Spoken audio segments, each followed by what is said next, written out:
All right, and we are recording as well right now. Again, welcome everyone to the stream.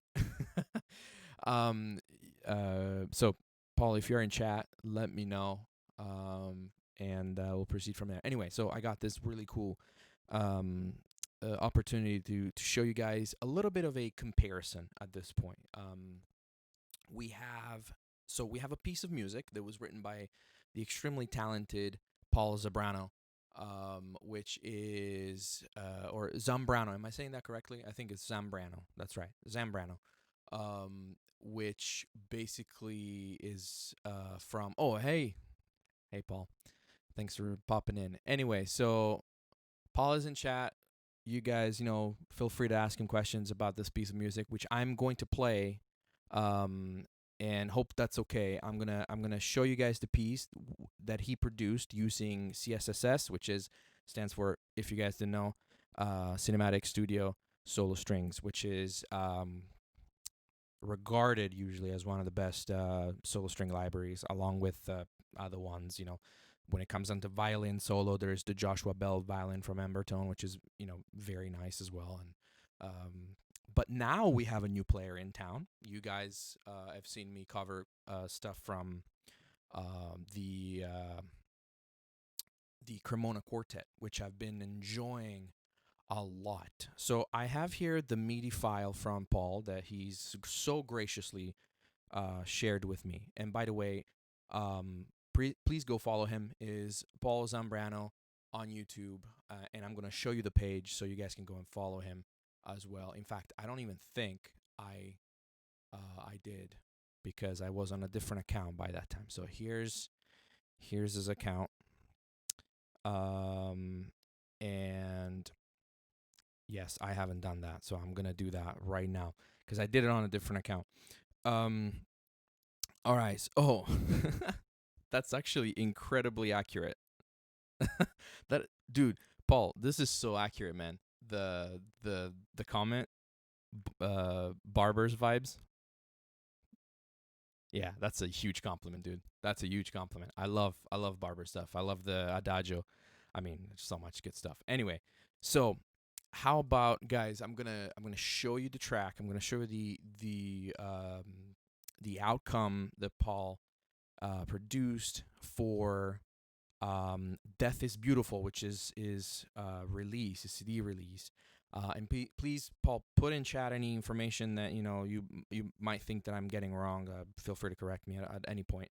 Um, so this track, it's called Her, and according to his description, it's a sorrowful, sad strings. Um, I guess sorrowful, sad string is like sort of like the other title of this, or something like that.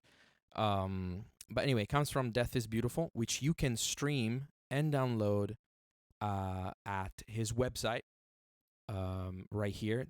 And I'm going to put this link right here, if that's okay with you, Paul.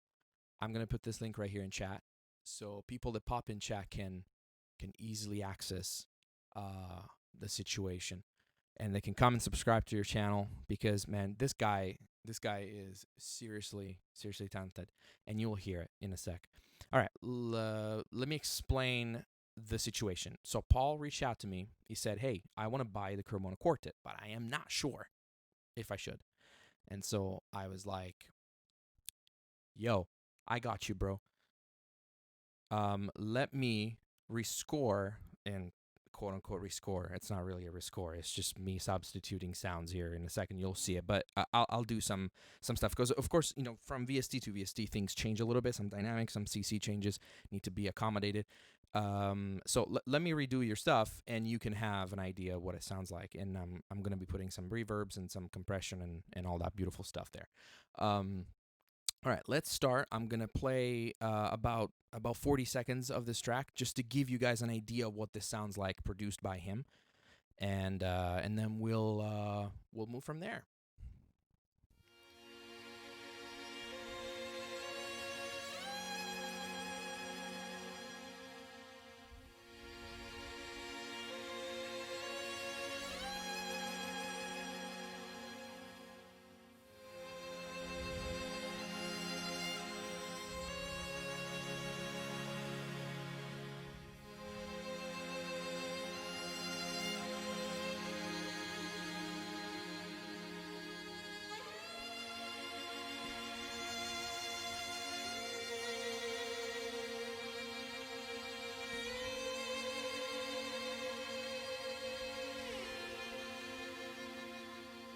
Wow.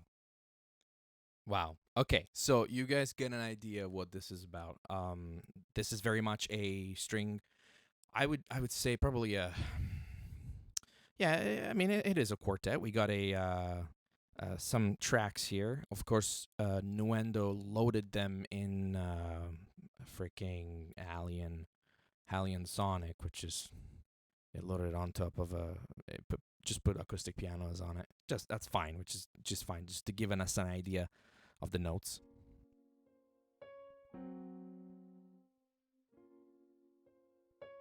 So it sounds like the tempo did not translate, which is fine. What tempo is that, Paul? What's the BPM on that? I put a track on there.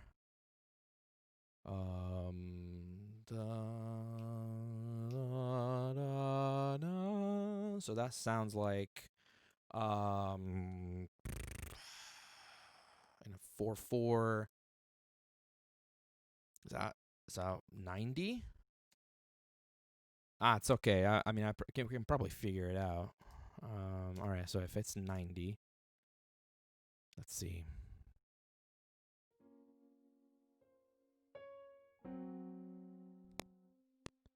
Not 90's too fast. So we're gonna do. I think this is possibly a 72, maybe. Let's see.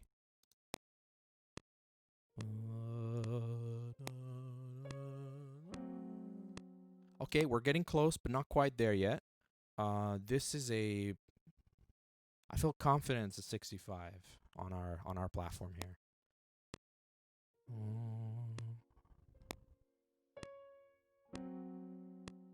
Yeah, that's better. That's better. What do you think? I think that's probably it. Um. All right. So what I'm gonna do now is these files right here are good because now we have yeah, right, more or less. Yeah, no, you're good. You take your time, buddy. Um, we're gonna use these as reference because, of course, he's got these tracks that were in the MIDI file, but I think these are just the compound of all the notes. Um, so we got the cello, viola, and second violin on here. We got the chords for those, and then we have the main, which is the main the first violin that plays that 65. Yeah, I knew it. I knew it. I felt confident. All right. Perfect. Okay, so what we're gonna do is actually we're not gonna replace these tracks. What we're going to do is I'm gonna create fresh instances. Like that. Hold on, let me see here. Do I have oh, I need to run as administrator here. All right, perfect. Otherwise the Touch OS bridge, whatever, it doesn't talk to my computer. All right, perfect.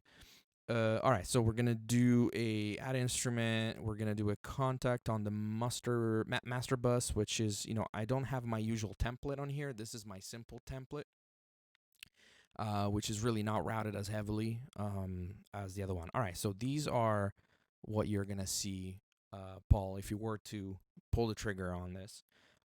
They load in, like that. It's pretty nice. They come with multi-mic and not multi-mic, I guess. That is basically, I think multi-mic, it gives you the ability to load your microphones. Either of the two. I can't actually remember which one it is. So this is taking forever right now because I got streams and things, and my drives are a little crowded. All right, so right here, yes. Okay, so right here you got the mixer, and you can, mess around with that. I'm not actually gonna do that. I'm gonna keep it on the mix because I just find it sounds a lot better that way. So I'm just gonna do that instead, and it sounds just fine. Hold on, let's see here. Where's the? There it is.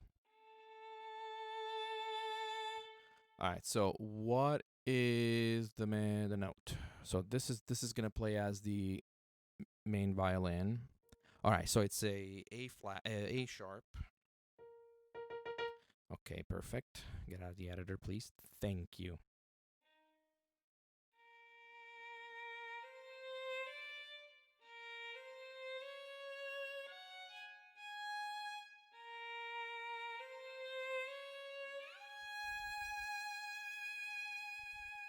All right, so right away, basic controls. If you stay below 104 velocity, you get normal fingered and bowed legato.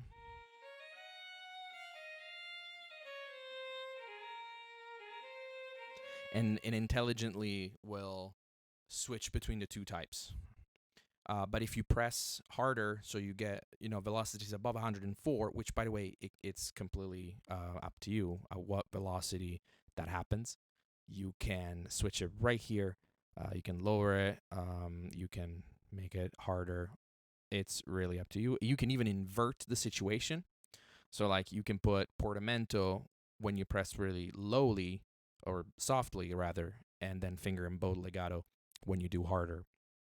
I'm actually the fingered and bowed at low velocities and portamento at higher velocities actually growing on me, because I used to be a lot like, I want this when I press softly, then I want the portamento to happen just like it happens in Hollywood strings, and a bunch of other libraries as well. So I mean, it really depends on which library you're on.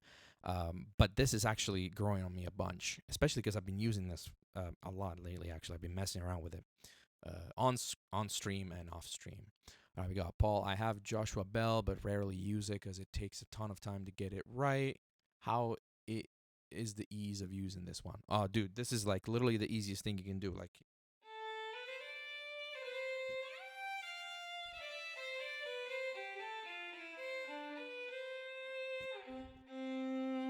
so it sounds right off the bat with absolute minimum like right out of the box. You open it and you just like,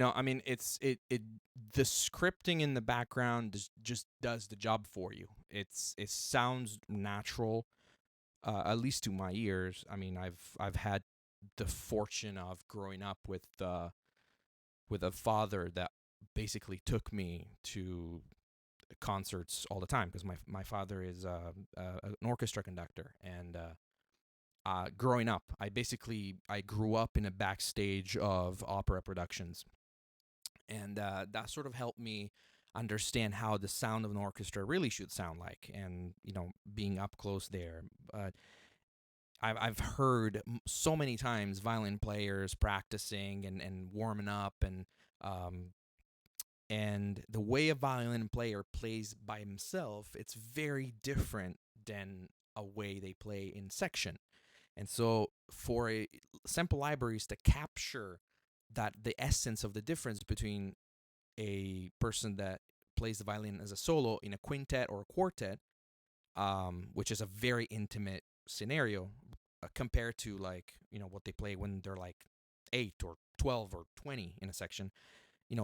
It's kudos to Native Instrument for capturing that, because it's really evident that they did.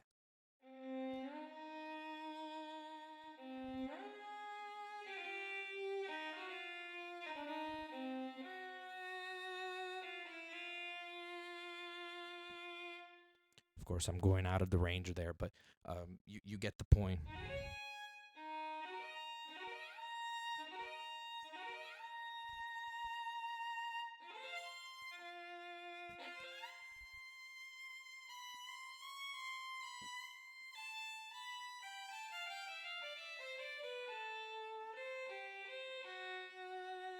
So not only it's easy to get a good sound out of it, but the quality of the sound that we're talking about, it's Stradivari it's, I mean, do I need to say more than that?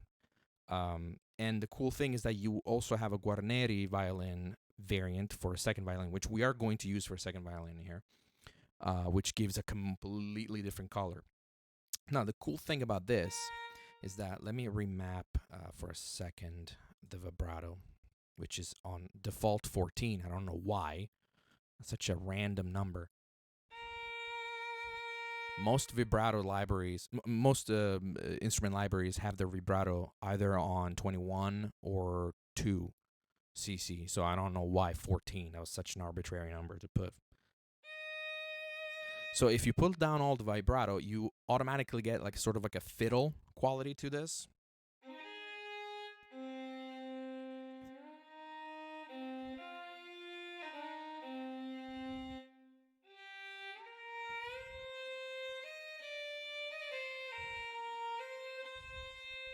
Like that's fiddle. That's Irish fiddle automatically right there. That sounds exactly what that is.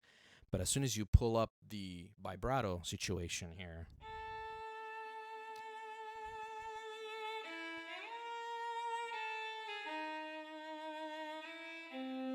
you automatically get into a more of a Stravinsky / Rachmaninoff situation. It really does it really well, in my opinion. So I like to keep it about right at the beginning of the second to last wave here. I feel like that's like a really nice middle spot, sweet spot for it.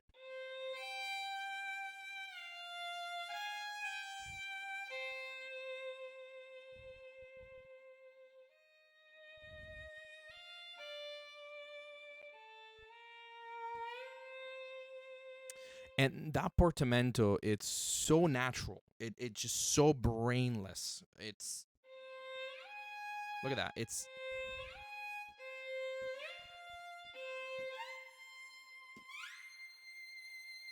It is a little artificial at that point right there between the last 2 octaves. It's credible. It's credible enough.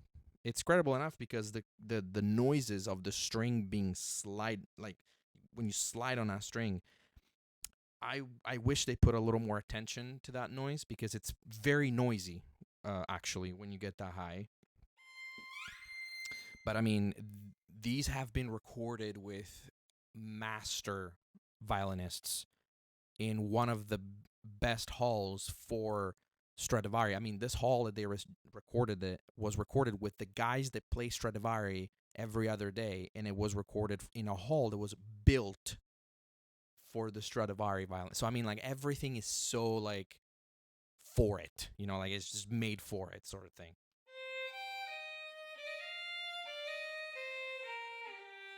All right, let's get into this without further ado. I feel like I'm getting lost in my own thoughts here. All right, so what do we have here? We have, let's look at the situation. We have a CC1 for dynamics. We have a CC11 also for dynamics, which we are not going to need actually much, and a CC92. Is this Paul? Was this your vibrato situation? Is this like how CSSS reads the vibrato on CC92? Because I have never heard that before. I've yeah, that's such a, maybe it's like something you mapped it to. All right, we got it. Yes, okay. Yes, which one? You mapped it to it, or CSSS has it by default? Oh, you mapped it to 92. Gotcha. Okay. So, pa,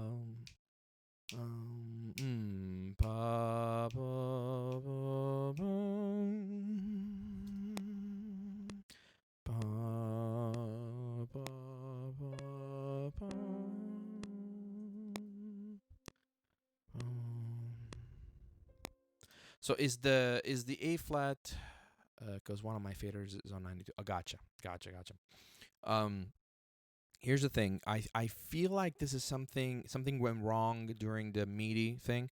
Is this A flat, A sharp, sorry, supposed to be on the beat on 30? Or, I mean, right now it's on my 30th measure because that's just how crazy I am. But is this A sharp supposed to be on the downbeat, or is it supposed to be on the upbeat? That's what I want to verify. Because if we moved this like a so, in large parts, yeah, it would make more sense on a rhythmic, um, purely on a rhythmic standpoint. It would make more sense musically to me. Um, so let me know instead of having it on like 1 2 ba ba ba ba down 2 3 1 2 3. Is there a way we can jointly be on the stream? Ooh, that'd be nice. I don't know if there is a way. You can who I don't know. It's probably easier for you to explain it in person, huh? Um yeah, I figured let's see if there is a way to do that.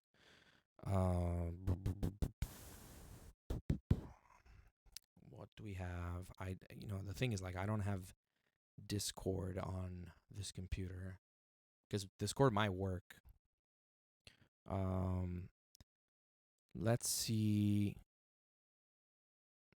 Do I have any? I don't think I have anything on here. Maybe Facebook calls. Let's see if that works because that might be picked up by the my OBS as well. Let me see if I can make that happen real quick.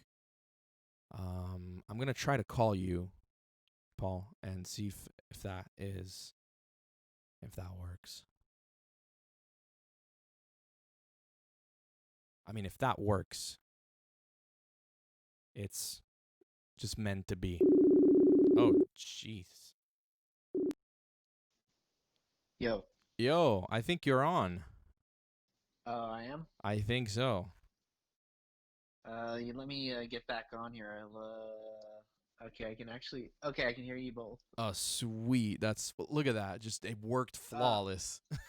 yeah, yeah, but there is a bit of a delay.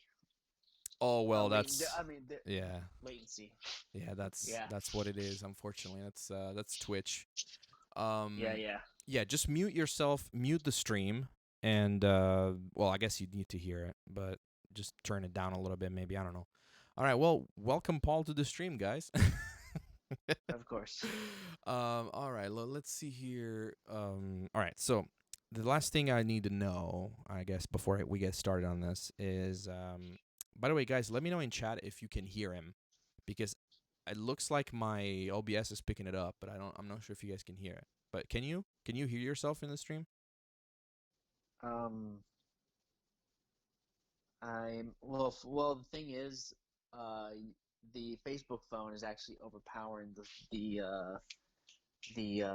goddamn it, the Twitch audio, so I can't really tell if I can hear myself or Oh, not. I see. Okay. Well, guys, let me know Yeah. for those of you that are watching, please let me know in chat if you can hear him. Um, that would be very very helpful. All right, so let's get started. So what I got here, as you can see probably from the stream, is that I got the first A sharp on the upbeat here. So is this supposed to be on the downbeat? Like, it's supposed to be like 1 2 3, 1 2 3 4. All right. So the thing about CSSS is there's a horrible amount of Ah, latency. So basically, what I have to do is compensate that. So that um, so what I had to do is not only bring the note like a little bit before the beat. I also had to do some manual delay compensation as well. gotcha. So That makes sense. so so you'll notice some lopsided rhythms here and there, but Mm-hmm. it should be. But that's all just for delay compensation. Got it. So the effect that I'm after is the effect that you actually wanted to portray um, in the actual video, which to me sounded like it started like downbeat. So let's make that happen at this point. So I'm gonna call this violin 1, and I think we're ready to go. I am torn between recording with or without Black Hole at this point. I think I'm gonna, yeah, let's put a little bit of Black Hole. That never hurt anybody. Well, that is wet. That is what we call a wet verb.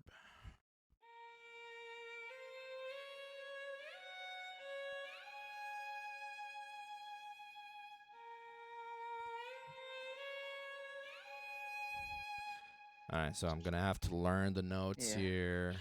Yeah. Hey man. How about this? Since I can't really hear it. Why don't if you have any questions, I can just you can just patch me back into Facebook Messenger. Yeah, absolutely. You can hop off and hop on whenever you want. All right, sounds good, man. No worries. I'll be watching. Cool. Thanks, man. All right, coolio. So we got that explanation out of the way. That's awesome. All right, so we got the da da da da ba da da da ba ba ba bum ba ba bum. So that is a I am on the wrong instrument. I wish there was a way for me to be on here and and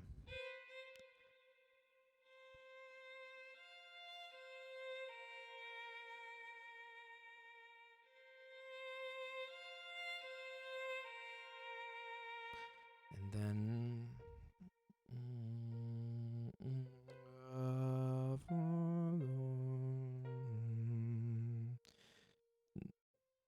oh no, it's da da da C sharp. That's right.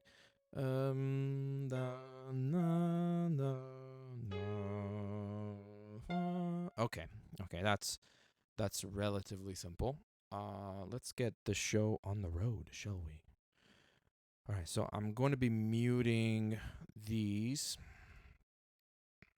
just for good measure. And I'm going to be muting that as well. Nope. Wrong one. All right. So I'm assuming this starts pretty mild. Another little trick that I'm going to explain to you in a second. It's actually very useful. I'll share with you in a sec.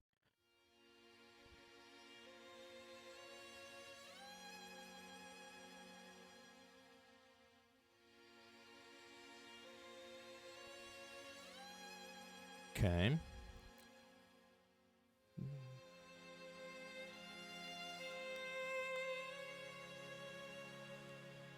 I'm playing on top of it.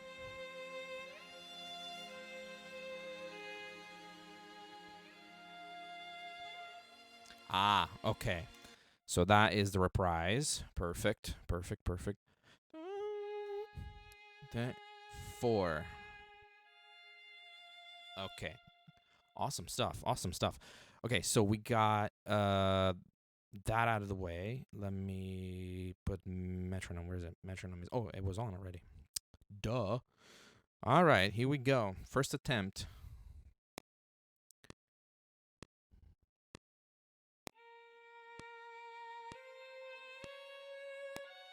Oh, damn it. If only I could play. If I only could play. It's a G sharp. Come on, Lorenzo.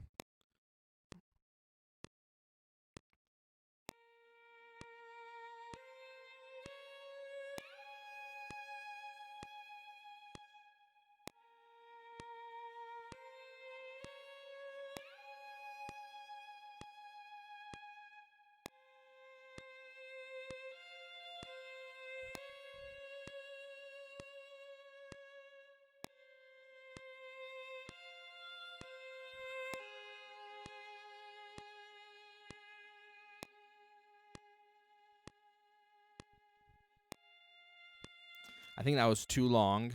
I'm pretty sure that was too long. It was supposed to last this much, I think. Let me make sure. Yes. So that was supposed to, you know what? Just to have my mind at ease and my OCD pleased, I'm gonna move this. So da da da 2, 3, 4 2, 3, 4 da da da 3, 4 na 2, 3, 4 na. Okay, perfect. So that is what do we have here? This is the part how it came out. Show all the lanes. Of course, my S88 has aftertouch, and it's pisses me off. Pisses me off. It really messes up with my OCD. Yeah, remove that. Get out of here.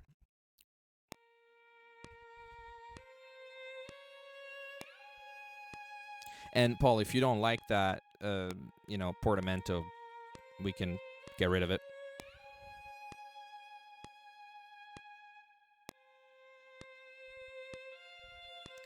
That's a little too late. A little too late.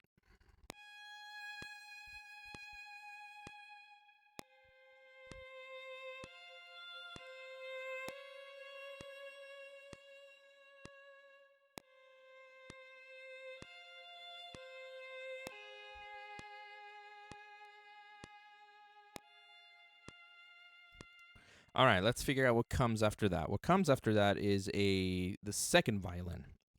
The second violin does what does the second violin do? We have it muted. That's why it's not playing. Duh.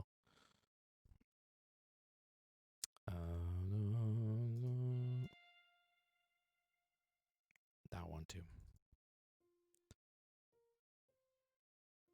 All right, so we have. Woo! Baby.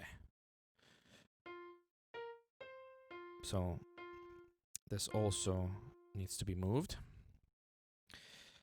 1, 2, 3, 4.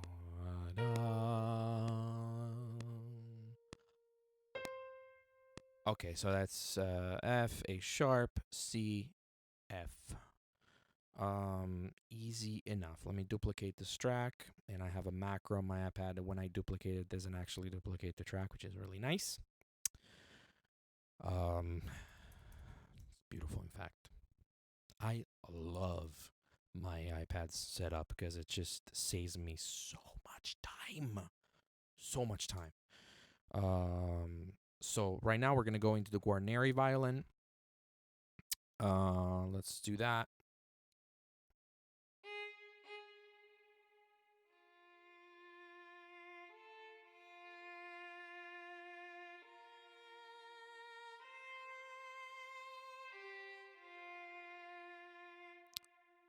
So right away, complete different timbre.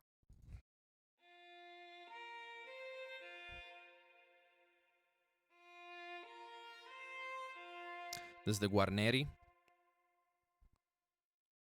Ooh, I think it was in the right place originally. Oh, do you mean the second violin? Okay, no worries. Was it right here?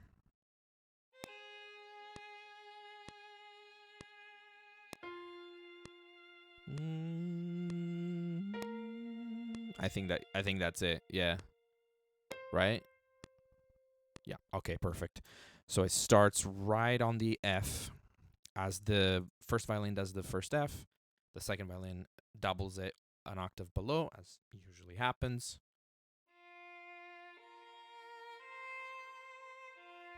Okay, let's record that in.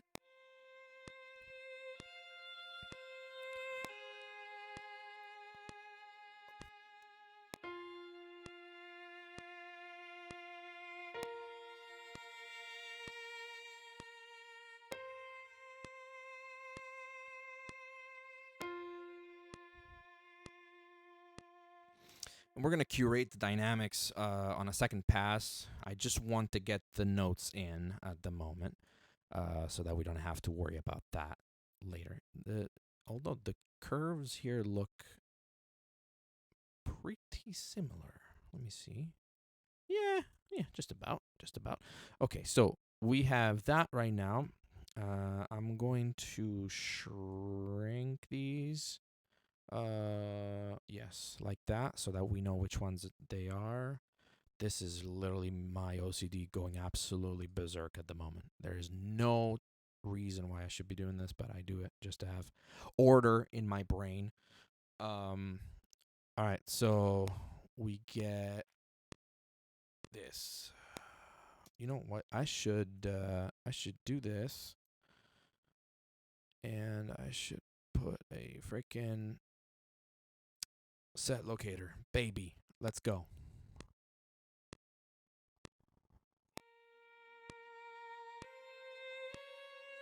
All right, beautiful. Now I want to get into the viola and cello situation, which what we have here is, so I have an ensemble patch that you sent me, Paul. So I'm assuming, so right off the bat I'm assuming this is cello. This potentially could be another cello, or maybe you want this to be the viola, the C sharp, and the F, I'm assuming, is the second violin, or maybe the viola, a second viola or something, because right here, when the second cello legato comes in, or probably you're not really respecting the quartet structure, you're just like adding notes and whatever instruments, we're adding instrument, which is also fine. I'm gonna go with what I see here, and what I see here is a second violin,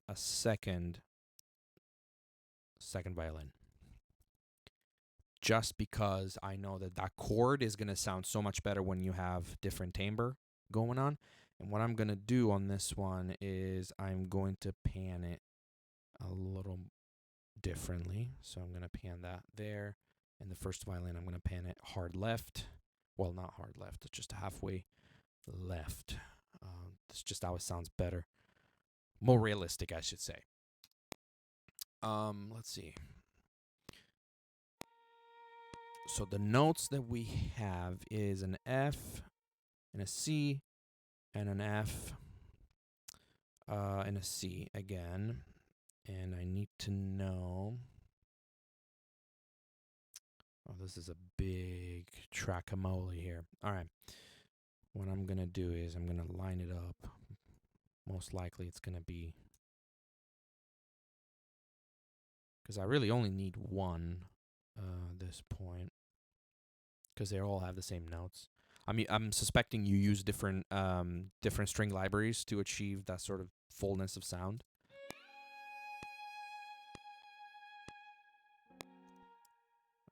We are actually one bar behind.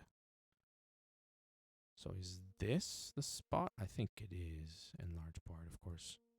Enlarge the part.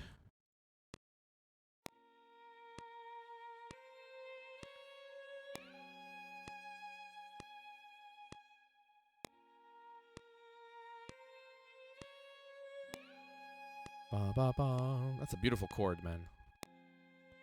Ah, nice.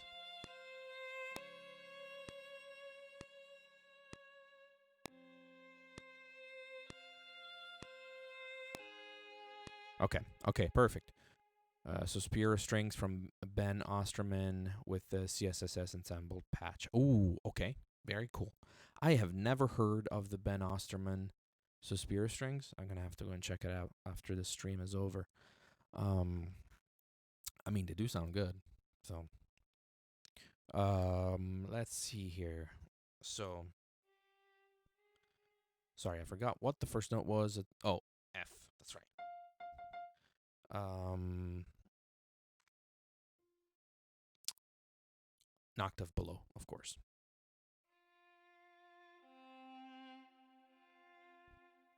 And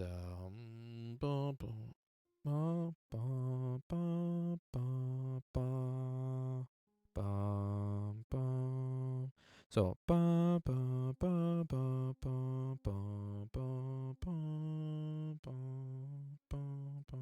Okay, I'm gonna do a little bit of that. Bum, bum, bum, bum, bum. All right, so this note, it's what we say in the orchestration, blah blah. It's tenuto, which is it's an Italian word that means basically kept all the way. So it's used usually to do susses, like sus chords, um, and I'm debating whether I should keep the G and let the viola go up on the C here, but I don't know if that's even accurate, if what Paul wanted in the first place. But since there is this tenuto, I'm just having ideas. Um, let's punch in the notes first, and then we'll figure it out. We'll figure it out as we go. Rec.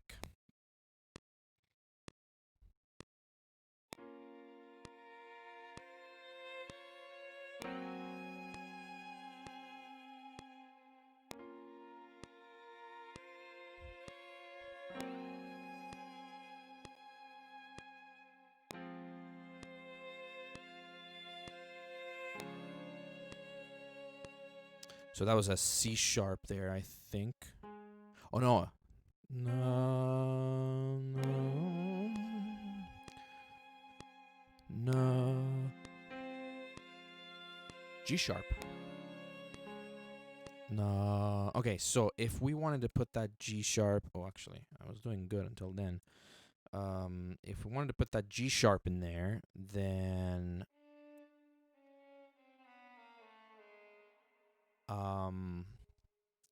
I'd rather put the G sharp in there because, so here's another tip, with especially with solo strings, guys. If you're struggling to get a very realistic sound, when you are orchestrating for a specific library, try to get the very distinctive sounds of that instrument. For instance, when a violin is up here,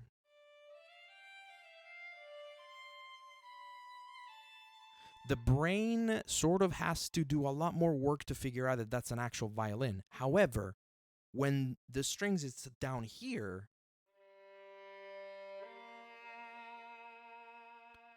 it is a lot quicker to figure out that that's a violin. That's the first string of a violin. Why? It's because of the difference in timbre that the violin is down here compared to up here. And when a violin is up here, it takes us very, very short amount of time to figure out, okay, that's definitely a violin because a viola doesn't get up there and a cello doesn't get up there. So it is a lot quicker. So when you're utilizing instruments, for instance, in this case, for me to jump from F to G sharp, which is literally one of the lowest notes of a violin, it's a lot more productive than if I let the viola do that note, because violas do that note all the time. And so there's not a lot of character into that. So if I do, it's got a nice twang to it that it's going to pop out in the mix, and the orchestra, it's automatically going to sound a lot more realistic. Also, another thing that I learned from my dad, and I had no idea, violins in orchestra don't do this.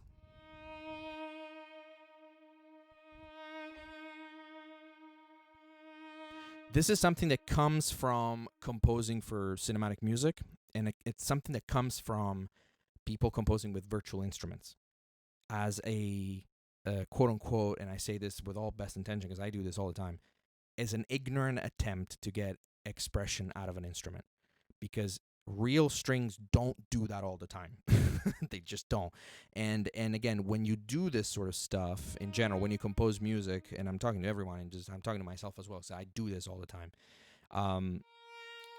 Doing these arcs, as a DO would call them, these arcs, they only fit in a very specific way. So, for instance, if you go and listen to the Adagio from Gardner, and just as a point in case, all right. Um, um, if you listen to the strings, how the strings work here, what did I tap in? Hold on. Adagio for string. Did I have that? Gardner. This one. There it is. Yeah. Ads. There you go.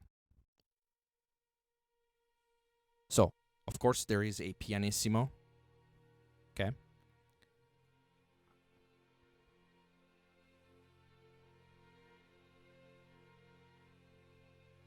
And we're still in pianissimo. And slowly, that crescendo is so slow. That's the same dynamic right there. And now we're back at pianissimo. Still pianissimo.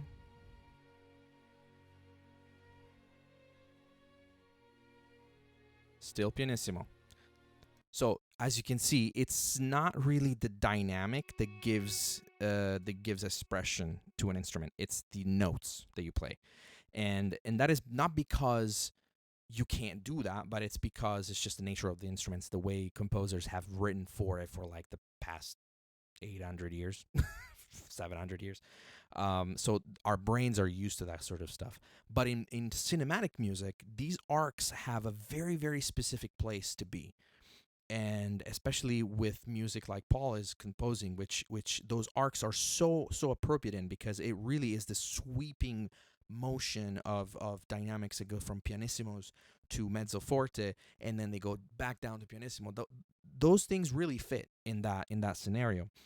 But if you want to make an instrument sound real, you have to write as a person that understands what that instrument really plays like, which the vast majority of cinematic instruments, cinematic composers, don't, because that's why our job exists. It's because we, except very few of us that get to work with real orchestras, um, somebody like John Williams, that has grown working with real orchestra since day one in a certain capacity. They understand that concept, and that's why you don't hear that kind of music from them. But then you move on to somebody that has to make, even if you hear Harry Gregson Williams scores, you hear that. You hear this very set dynamics, and you can tell that he understands the orchestra. But then when you get to somebody like me that doesn't understand anything about orchestration, I'm like, all the damn times. And I feel like it's something that has a place. And in the piece right here, and I just wanted to put this as like a general tip for everyone that is listening. In a piece like this, these arcs have such a tremendous amount of importance to be there, because listen to this.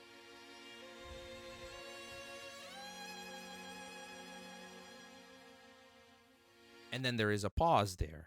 In a manner of speaking, there's the melody interrupts and then it restarts, it resets. So that arc, it's setting the mood, it's setting the emotional dynamic or the emotional expressions rather of the piece. So arcs, yay or nay. In most cases, yay. If you're doing cinematic music, if you're doing more like emotive composition, things that are, of that nature. But just know that strings don't work that way 80% of the time. Strings work like,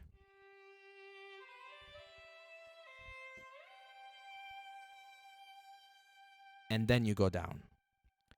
Let the phrase begin. You have to realize, you have to think as a string player. What does the string player do? The string player bows. And when the bow is moving, it's a measured movement, because he needs to fit in X amount of notes in that bow.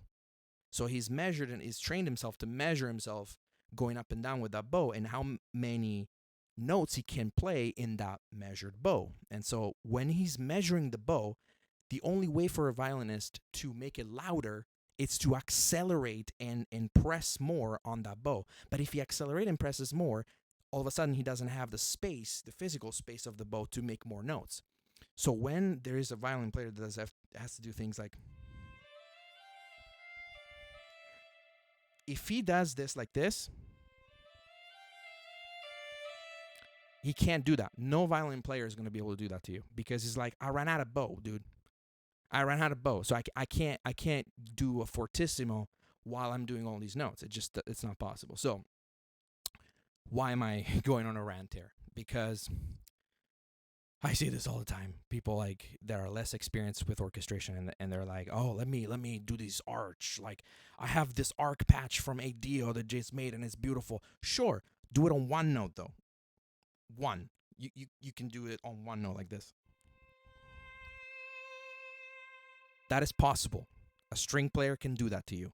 A real one. But a string player is not going to be able to do this.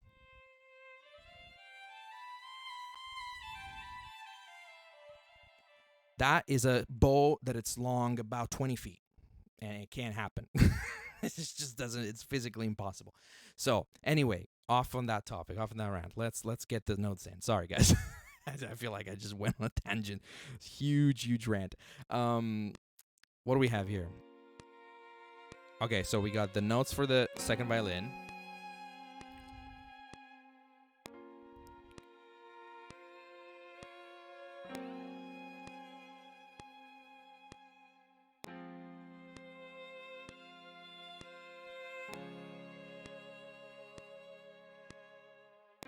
Okay, so I'm doing the tenuto on that. I just arbitrary decision. I might be completely wrong about this, but bear with me. So we got the tenuto for 1, 2, 3 measures. We were almost there. And then what do we have? We got a viola. A viola does the F2, and then the cello does the C. Okay, so I'm gonna have the viola do this. No, no, no. Okay, so that's what the viola is gonna do. In fact, you know what? I'm gonna do the viola now. I bounce back and forth between calling it the viola and the viola. I mean, it's viola, really. It's not viola. Viola doesn't exist. Oh, I didn't press it through my tablet. You can tell when I don't use my highly sophisticated iPads. Open instrument. We got the Guarneri. We're going into one of the best viola makers in the world, Amati. This is the cool thing about this library. It's literally the 3 best brands of string instruments in the world. It doesn't get any better than this. It really, literally doesn't. The kind of sound, it doesn't get any better than the Stradivari, Guarneri, and Amati. It just doesn't. They're the best in history. All right. Beautiful. What do we have here? I'm gonna do the notes. So it's bum, ba, ba, ba, ba, ba. No, that's the violin that does that. Ba, ba, ba, ba, ba, bum, ba, ba, ba, bum. So ba, ba, ba, ba, ba, bum. Ba, ba, ba, ba, ba, ba, ba, bum. Okay, so viola.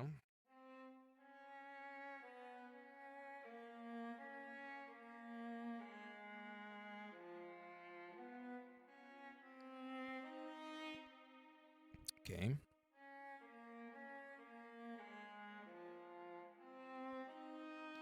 Hopefully it's gonna go well.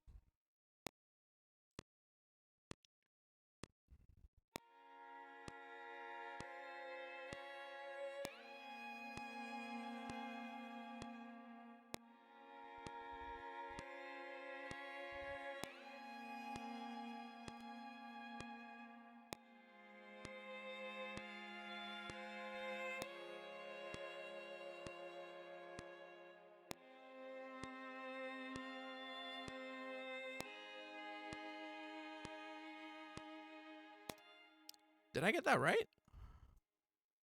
I think I did. I think I got that right. Wow. First try? You kidding me? And that literally never happens. That never happens. So this right here, I think it's one of the most beautiful chords that I've ever heard in a while. It's literally so juicy. Right here. And now that I'm going to put the cello in, you'll hear it because it's just, it's literally gorgeous. It's absolutely gorgeous. Cello. Oh, celli. I'm used to write for section. Stradivari cello, same ordeal, same interface, same everything. Like, same UI. Everything is the same.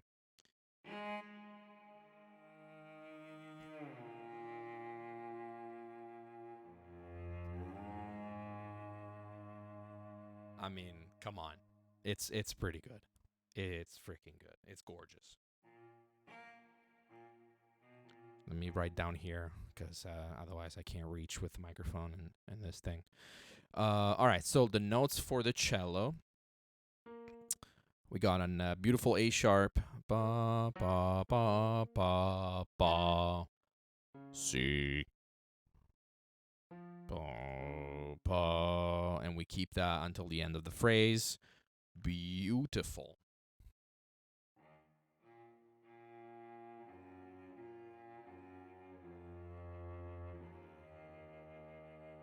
Something like that.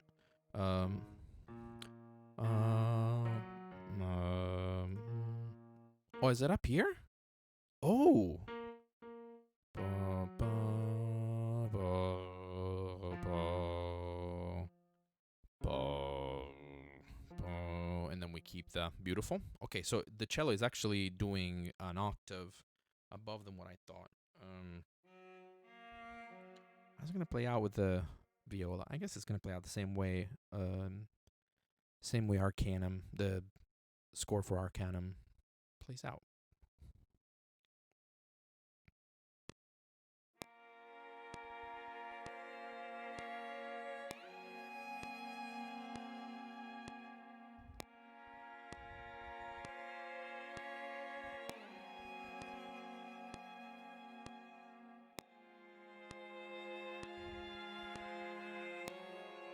Ooh, I forgot the note there.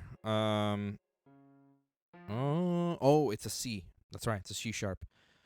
I'm gonna redo that because I was enjoying playing it a lot.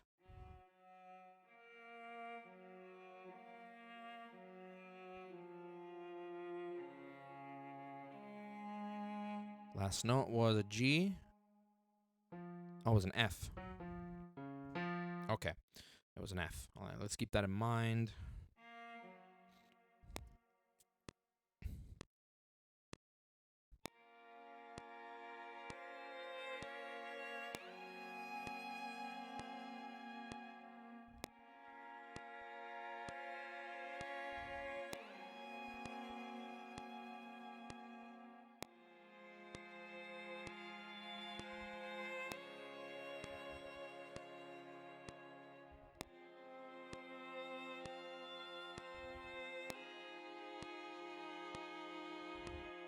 Was I supposed to keep that? Yes, I was. Okay, interesting. All right, so let's see here.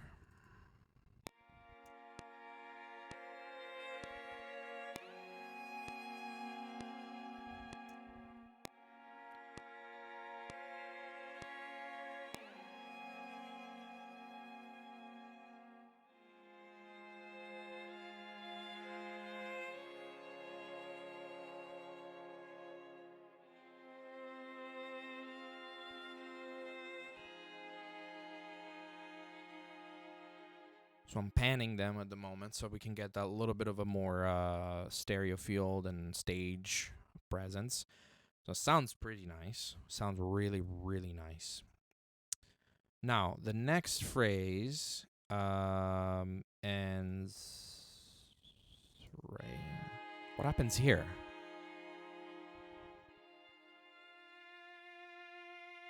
So I feel something happens here, and I don't know. Okay. Okay.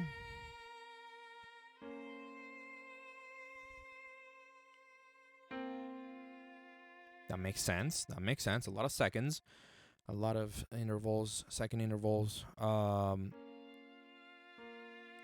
right. So this is begging, and I don't know how you did this, Paul. I think you probably did this with other instruments that I'm about to use, but I'm about to use the cello and viola here because I think it just fits. So what I'm gonna do is, without messing up too much the MIDI, I am going to duplicate these. I really don't want to deal with like the editing at the moment. So it's an A sharp. It's an A sharp on the cello, and it keeps the A sharp throughout the whole thing. And let's finish that phrase real fast. In fact, you know what? Do I have the A sharp? You know, I can't. No, I'm gonna punch it in. I'm gonna punch it in because it just comes out better.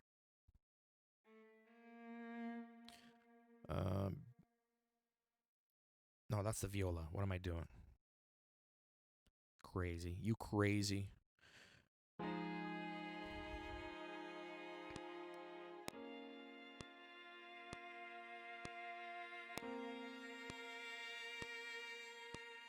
Something is wrong with the sound here.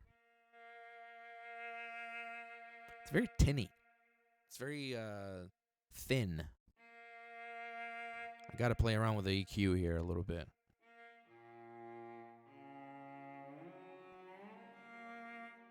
Strange.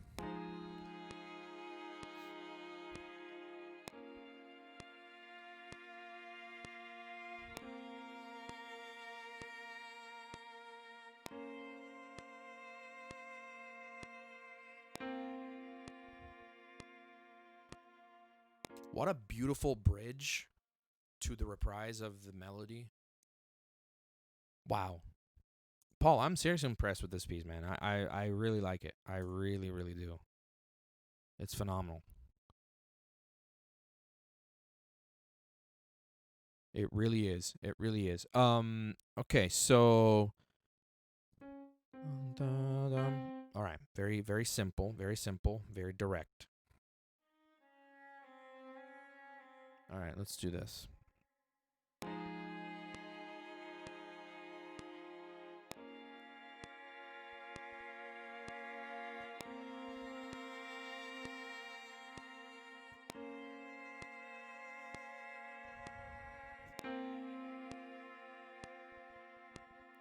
I'm gonna mess around with the EQ on these ones because on specifically these notes, they sound slightly tinny, slightly thin. And not by themselves. In the mix, they do sound a little thin.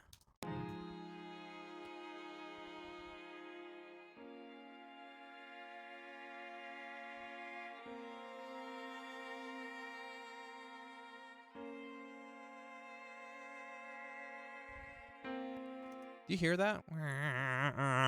That viola sounds like very nasal. It's like strange. What a strange sound in a mix there. Okay, so what do we have now is, let me do that so I know where I am.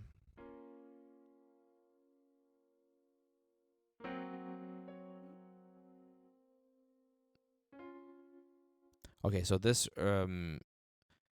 starts again.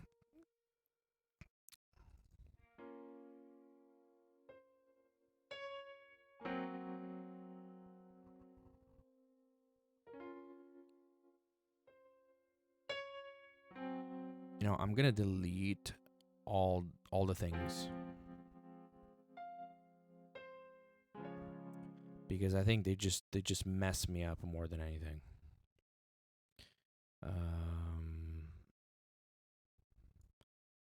So that one, I'm gonna remove,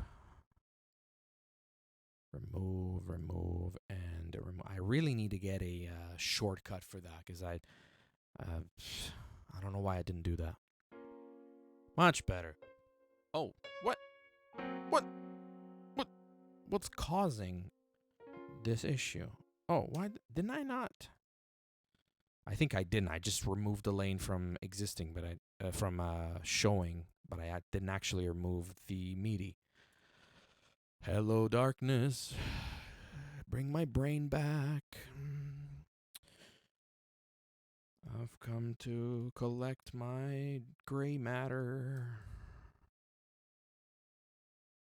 Yeah, there we go. There we go. Now we are in business. Glorious. Glorious. So this is same as the before. Okay, let's see if here changes. I don't think so.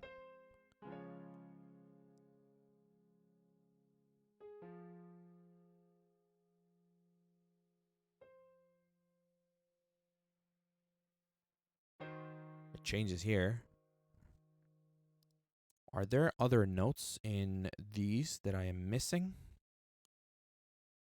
Am I being tricked by life? Sorry, I need to do this so I can hear without weird MIDI modulations. All right, so am I missing anything from muting these tracks?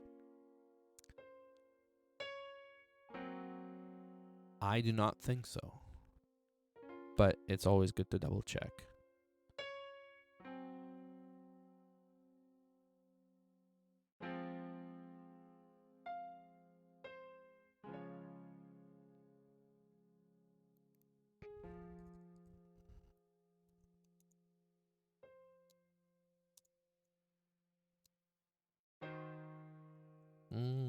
Okay. Okay.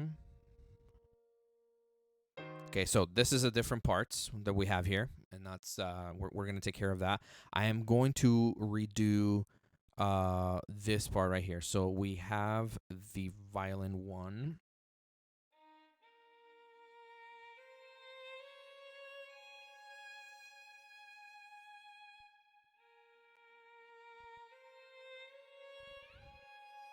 I'm gonna put a portamento in there just because it sounds good. I think. I don't know. You can tell me not to if you want to, Paul. If it bothers you.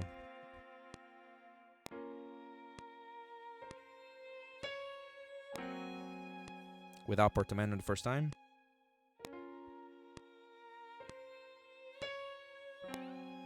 Beautiful.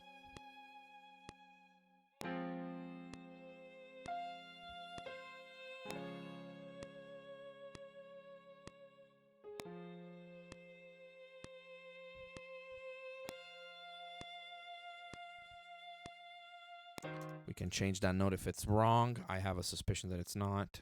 It is wrong. I was completely wrong.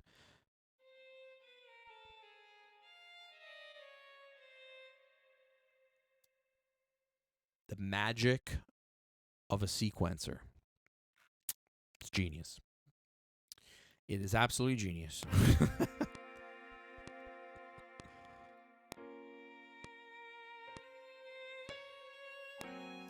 So I'm suspecting these notes right here.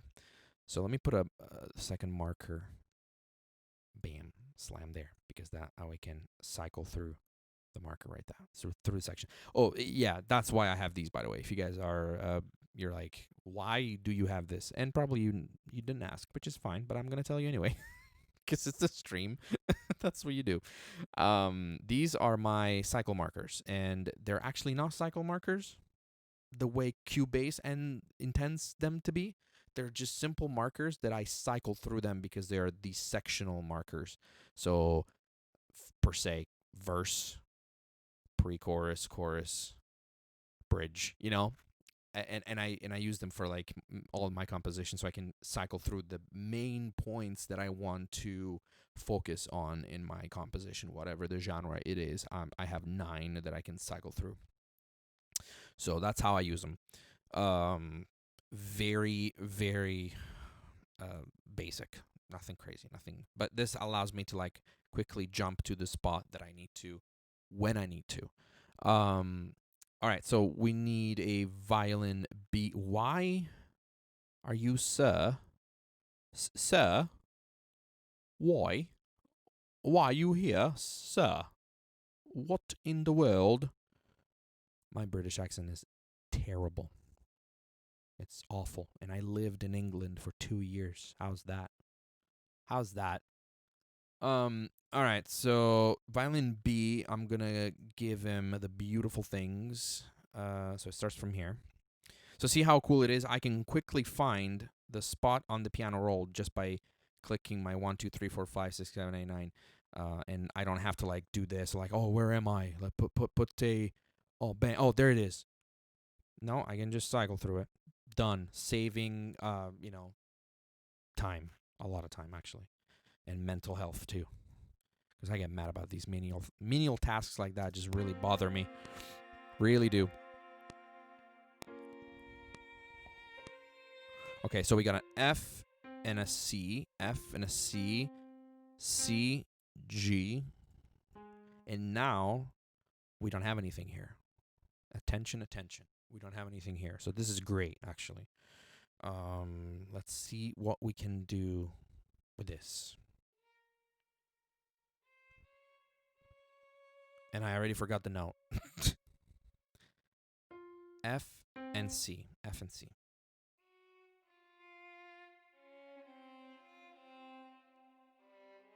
And it stops a G. And like we said before, I'm gonna give it. I'm gonna give the. So it's twice the C. So na na na na na na.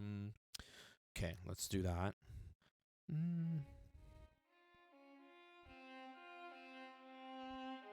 All right, easy enough.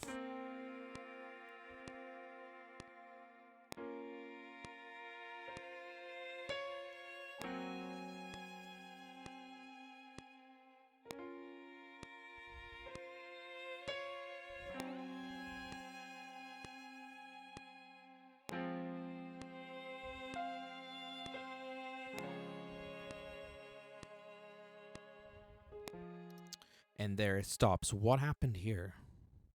What is this mess?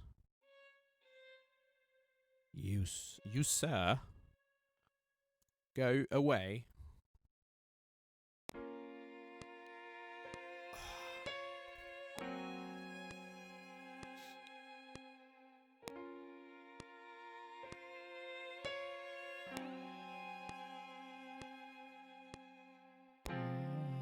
Oh, I love that chord. That progression right there, it's so like melancholic. So melancholy in that one. Jeez. Oh man, it's good. It's gorgeous. It's really, really gorgeous. I actually really do like that. A lot. A lot. And now we only have that one, which this is a good conundrum. And I don't know if you have any inputs on this, Paul, but I think I'm gonna let that do. I think I'm gonna let the cello do that one, just because of the type of motion that the cello is doing in that spot specifically. And my rationale is that the cello is coming from a C, and the reason it's interesting is because now from this C to this F, which is tenuto until the end of the phrase, I can create a portamento here to make it sound a lot more natural instead of repeating the viola and keeping the viola tenuto, just like sorry, I was on the wrong one.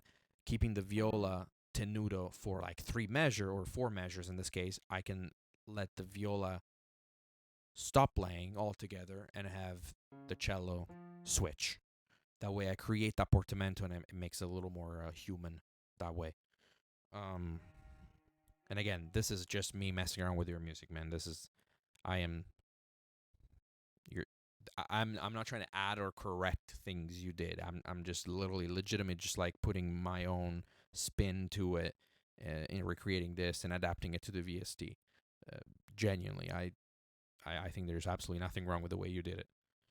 Um, so here we go. Hold on.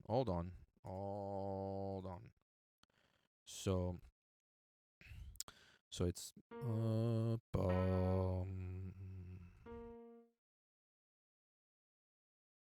is there like a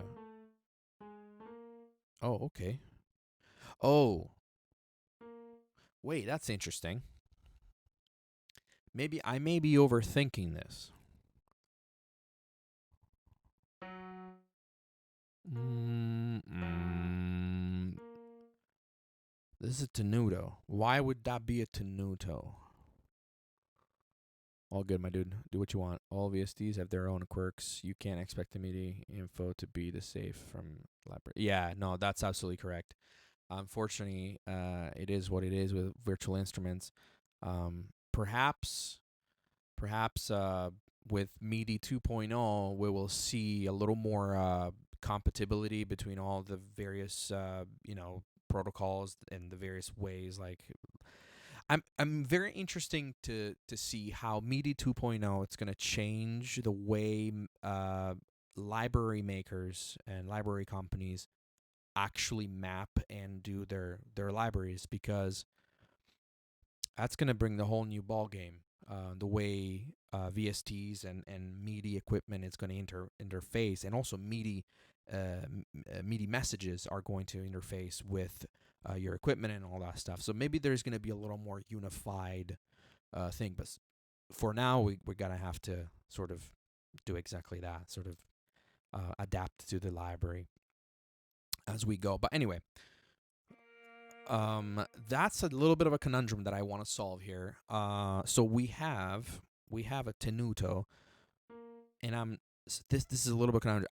I'm probably reading too much into it, and I'm just gonna have like the cello do da da da da da da da, and then back to F. Maybe I'm just going to do that. Or I could spice it up just cuz and have the cello stay on the tenuto on this note for the entirety of the four measures. Have the viola going from C sharp to F, because I know that I think the viola can do that.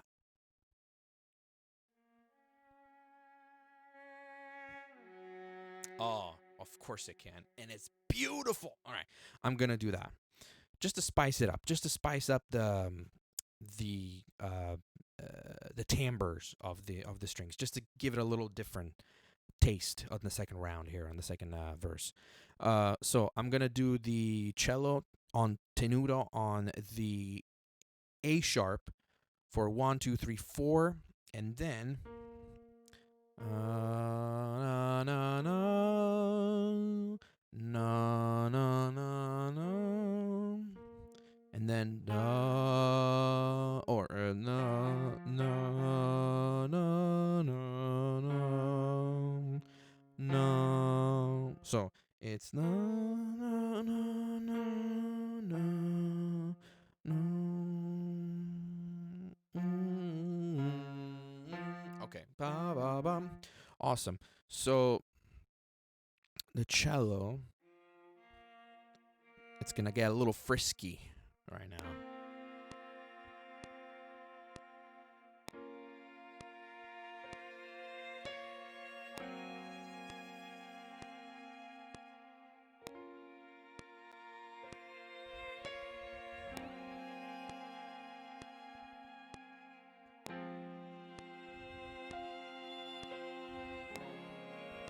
Ooh, I messed up there bad. Hold on. No, no, no, no. Okay. No, no, no. That's actually, it's resolvable. Like this. No. No. No. And then tenuto for 2 more. That should I don't have the oh crap. Let me get rid of that. And I may have to change that.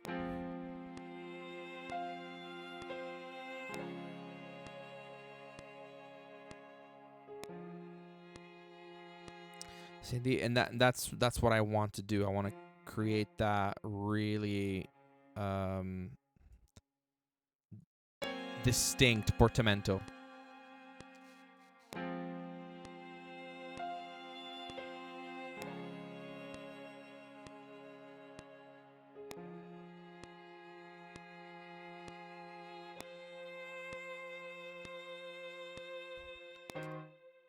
Absolutely gorgeous. Absolutely gorgeous. The chords you chose, man. Oh, I can't say enough good things about it.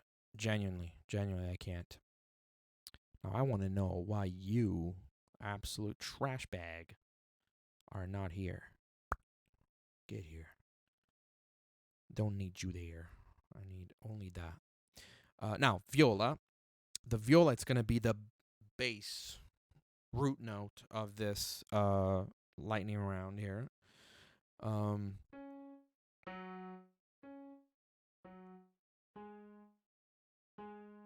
Da da da da da da. Okay.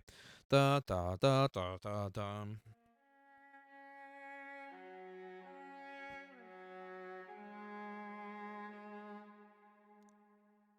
Beautiful. All right, beautiful. Let's check it out.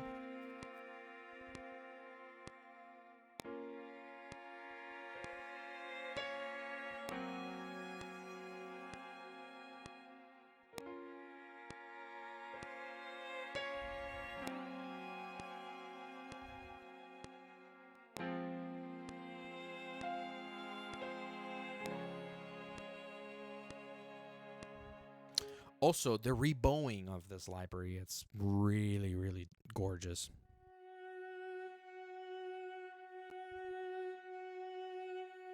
It's very natural. It's not artificial at all.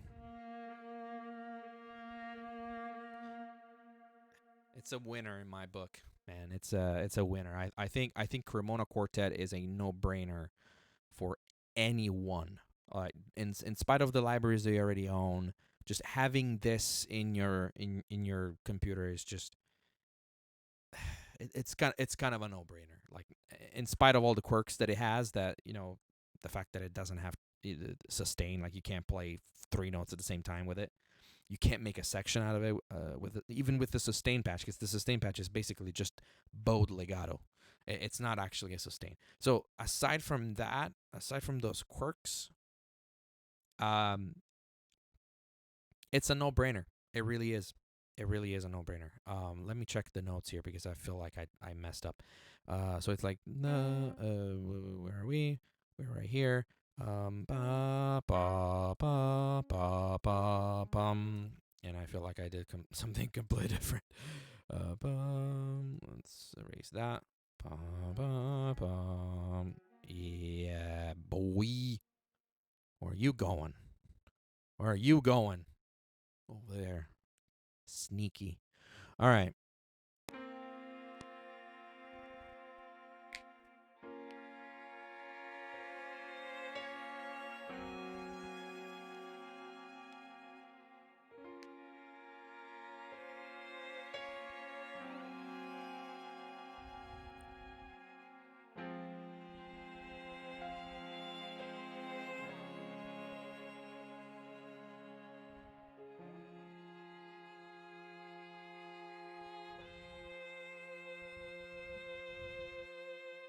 I'm pretty happy with it. Let's look at what do we have so far.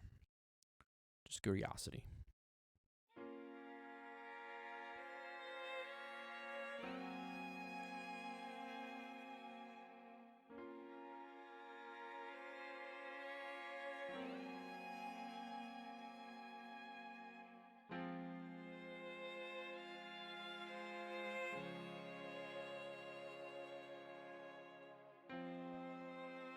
It's not bad, isn't it?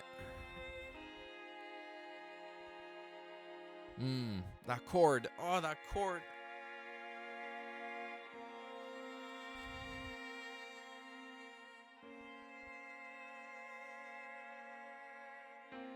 Oh, it's beautiful. It's beautiful.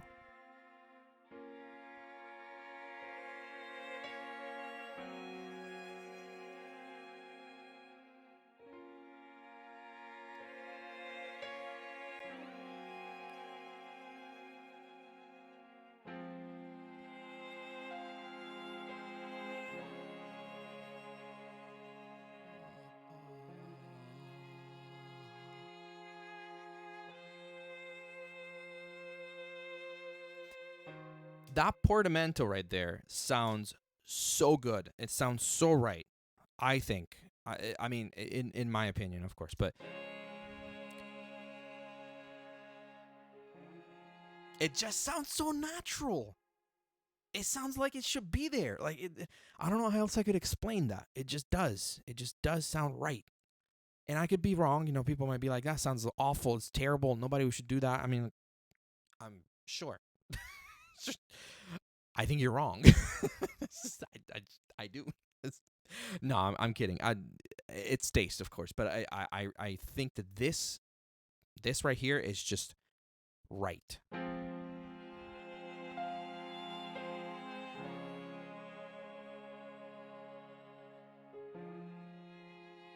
It sounds to me like a real cello player. If you guys, I don't know if any of you have had the blessing of working with the real cello players. I recently did, and uh, those nuances are by the way, those nuances are things that you ask them to do. You ask them to put those portamentos. You ask them to do those like embellishments, and they do that for you. And it brings so much life onto the line that they're doing. I hired a cello player to play a lead, a melody line on a piece on an album that I was hired to do, and the first try he did like a normal legato part, which it's very normal. And then I asked him, actually he asked me, he's like, hey, do you want some like portamentos or some like bow noises and things like that? I'm like, yes, I was about to ask you, can you please do some portamentos here and here? And he did that, and it just came to life. It came to life. It just made all the difference. So and those, why that is? It's because those are imperfections. Technically speaking, a portamento, it's actually an imperfection in the play style. It's actually something that it's not really supposed to be there because it sounds sloppy according to the proper way of playing a string instrument. The portamento, it's supposed to be an imperfection, supposed to be overcome by the instrument, the player that needs to find the note and needs to train itself to find the note during the legato. There's very very few pieces of music out there, classically speaking, that actually use portamento as as a wanted effect, or as we call them in the cinematic world, articulations. uh, it's something that it's wanted, and in cinematic music really does that very well. We bring in the imperfections of the player, while classical music, it's very much on the perfection of the player, which is great, which is fantastic in its own right. But those little imperfections just make all the difference, because remember, when we're talking about classical music, we're approaching it from the live musician, real human musician's point of view, and it's from the live musician to the final effect. Us composers that work with VSTs approach it on the flip side. We approach it from the end result towards the live musician, or we work with fake instruments, so we need to make them sound as natural and real as possible, while a real instrumentalist doesn't struggle with that at all, because that's the way they play perfectly in a matter of speech. So we have to do the inverse. As media composers, we have to approach it and put as many imperfections in it as it makes sense in the composition. So that's really so important to put that, and that's why that sounds so right, because it sounds like somebody made a boo boo, right? Somebody like was sliding down instead of reaching between the index and the pinky on the note. It sounds like somebody wasn't supposed to do that, and that's what exactly what makes this line work, because it's human, it's imperfect. Enough ranting. I've been ranting so much. What time is it? 12:32 here in Boston. So Paul, I would argue, I kind of want to close the stream here because I need to wake up early tomorrow, for some stuff. Did you hear enough of this? Would you like me to continue maybe on the next stream or something like that, or did you hear enough? Because ultimately this was sort of like done for you to have an idea of, if you wanted to buy this, and their answer is yes, buy the library, Paul. Buy it. It's buy it. That's the answer. That's buy the buy the library and be happy. It's like $400 at the moment, isn't it? Or something along those lines. Let me see. Native instruments. It's not gonna show my password, is it? No, it's not. Okay. I got it. Yeah. What's up? Oh, can we hear through? Yeah, for sure, dude. For sure we can hear through. Absolutely. Here we go.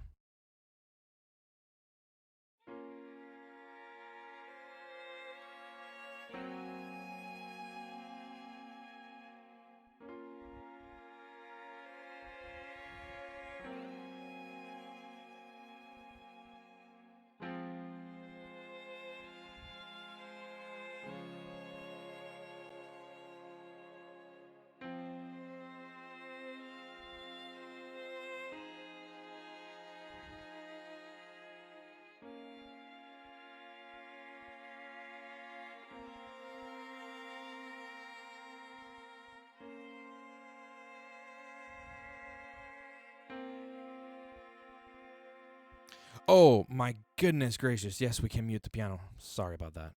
Let's do that one more time. All right, consider, guys. This is no compression, no EQing. This is literally out of the box with just a black hole eventide, put on 27 mix, 59 size, 12 gravity, and no pre-delay. That's literally the only effect that it's on all these tracks, all of them. So that's it. No EQ, no compression, no mastering, nothing. All right, let's go. Sorry about that.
And I just realized we don't have the second violin right here doing this thing right here.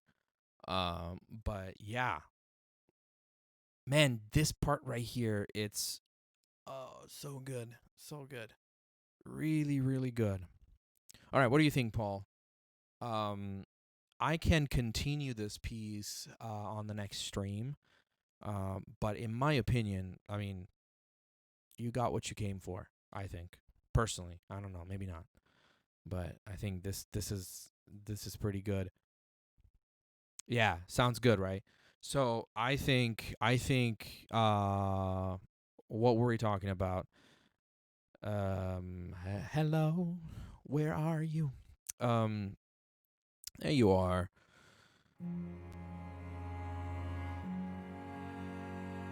That's nice. That's neat.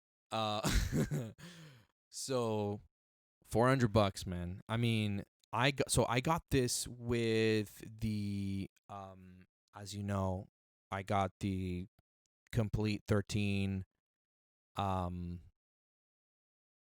the collector's edition. And the difference between the ultimate and the collector's edition is that the ultimate, it's going to give you only, and I say only as if that was a bad thing, but it's not. It gives you only the Stradivari violin, which is the first violin, this one, which is literally like I mean, it is the first instrument. But if you get the collector's edition, not only you get that, but you get also the quartet. You get the entire suit, and that's fine. Or suite. No, did I say suit? You don't get a suit. You get a suite. Me and my English. Um, so you get the entire suite. And to me, if you consider the value you're getting here, $400 instead of $200 for twice as much, you get like 300 million times the value in my opinion. That alone for me was worth this one alone was for me worth the entire upgrade to the collector's edition, although albeit I already had the collector's edition 12 complete 12 ultimate collectors. So for me, my upgrade was $600, and that's 400. So you see how that really wasn't a big deal for me to pay 200 extra for what essentially was like everything I didn't have, which is the Cremona Quartet, Arcus, Guitar Rig Pro 6, Super 8, Noir, session guitars, which are awesome. These two things are amazing. I love them. All the freaking these guys are really useful too. The Mullet Flux, yeah. Oh, I'll do a video about that. But Mysteria, Stray Light, Farlight. I mean, these are instrument that like in all the expansions. I mean, $600 for that, considering that there is the Cremona Quartet as main piece. I mean, that's a no brainer right there for me. It was a no brainer for me. All right. Anyway, guys, I am gonna call it for tonight. Thank you so much, Paul, for allowing me to do this. This was amazing. I can't thank you enough for sharing this music with me, because that was oh so good. Oh so good. Such a pleasure to write this. And I hope you got what you came for. And yeah, anyway, you can find me on Facebook under Lorenzo Emanuel Composer. I have a page on Facebook. I'm going to be posting from now on. I'm going to be recording my streams and posting them on YouTube, and then subsequently posting them on my page. I have a YouTube channel, Lorenzo Emanuel Composer.